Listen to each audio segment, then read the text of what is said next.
You would not believe this, but 72% of Uber drivers in America say the ride gets awkward because passengers do not know what to say, or they say the wrong thing entirely. I learned that the hard way last winter in Chicago when I told my driver nice weather we are having while it was literally snowing sideways, and he just stared at me in the mirror like I was from Mars. That moment taught me something huge. Talking to drivers in the U.S. is not about perfect grammar. It is about vibe timing and knowing what not to say.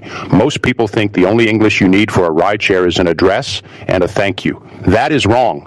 Dead wrong. And it is why so many rides feel weird, tense, or just silent in a bad way.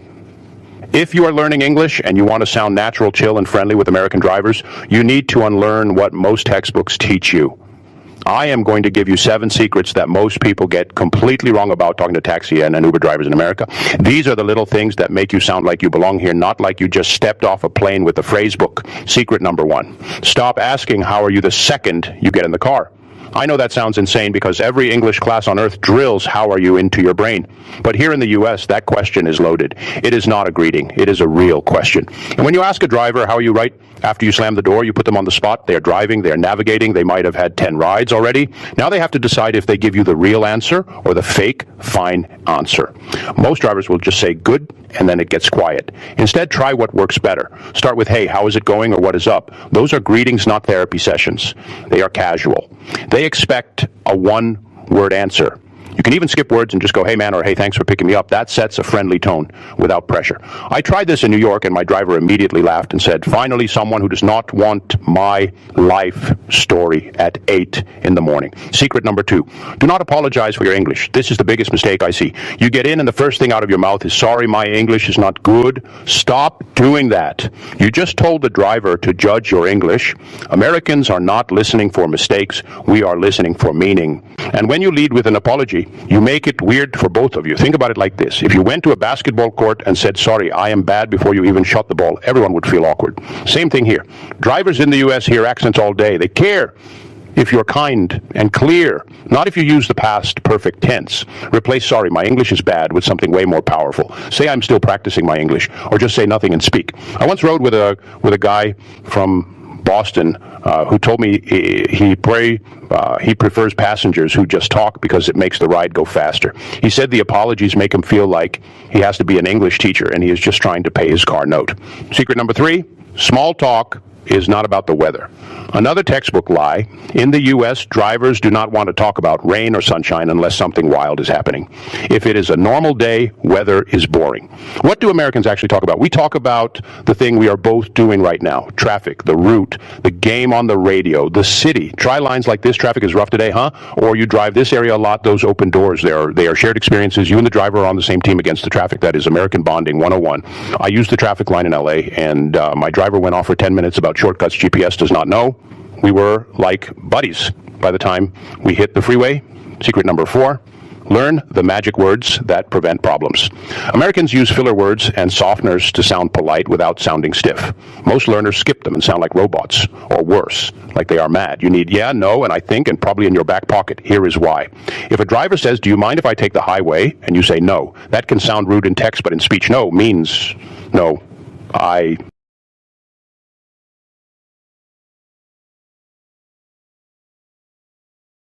The yeah, no combo softens everything. Also use I think when you are not sure. Instead of the address is wrong, which sounds like you are blaming them. Say I think the GPS is a little off. It changes the whole vibe. You are not attacking. You are solving a problem together. I think my pin dropped in the wrong spot in Miami. And the driver said, no worries, happens all the time. If I had said your app is wrong, we would have started off on the wrong foot. Secret number 5, know when to be quiet. This is un-American to some people because we are known for talking. But rideshare culture here has an unspoken rule. Read the room or read the car. If the driver has headphones in or they do not answer your first, hey, how's it going? They're telling you they want a quiet ride, and that is totally fine. It is not rude. A lot of drivers work 12-hour shifts. Silence is golden. Forcing conversation is where things get cringe. So how do you know? Look for clues. No eye contact in the mirror means they are focused. Short answers mean they are not in a chatty mood. Match their energy. If they are quiet, you can be quiet. Just drop a thanks. I appreciate the ride at the end, and you are still winning. I used to think I had to entertain every driver. Then a guy in Dallas told me, man, sometimes I just want to listen to my podcast. That was a light bulb moment. Secret number 6, tipping talk is real, but do not make it weird. In the U.S., tipping Uber and taxi drivers is normal, but talking about it is not. Never say, I will give you a good tip if you hurry up. That is a huge no. It sounds like a bribe and it makes drivers uncomfortable. Also, do not ask, do you get tips? Of course they do. What do you do instead? If you want to tip, do it in the app or hand cash at the end with a simple here you go, man, appreciate it. No speech needed. If you cannot tip, that is okay. 2, just be extra kind and say thanks for the safe ride. I once saw a passenger give a whole lecture about how tipping culture is bad while the driver was still driving. The air in that car could have cut glass. Do not be that person. Secret number 7. Understand car English, not classroom English. Drivers use slang and short phrases all the time. If you only know textbook sentences, you will get lost. You need to know stuff like, I'm going to drop you off at the corner instead of, I will disembark you at the intersection, or hop in instead of, please enter the vehicle. Also learn pull up, which means arrive or stop the car. The driver might say, I will pull up right out front. If you hear you good, that means, do you need anything else or are you okay? It is not about grammar. It is about flow. Start listening for these in real life. Watch American vlogs. The more you hear them, the more natural you sound. I remember a driver in Atlanta told me bet, which means okay or sounds good. I said what, and he laughed. Now I say bet, and people look at me like I am local. Let me put this in a way that hits home. Talking to a driver in the U.S. is like joining a pickup basketball game at the park.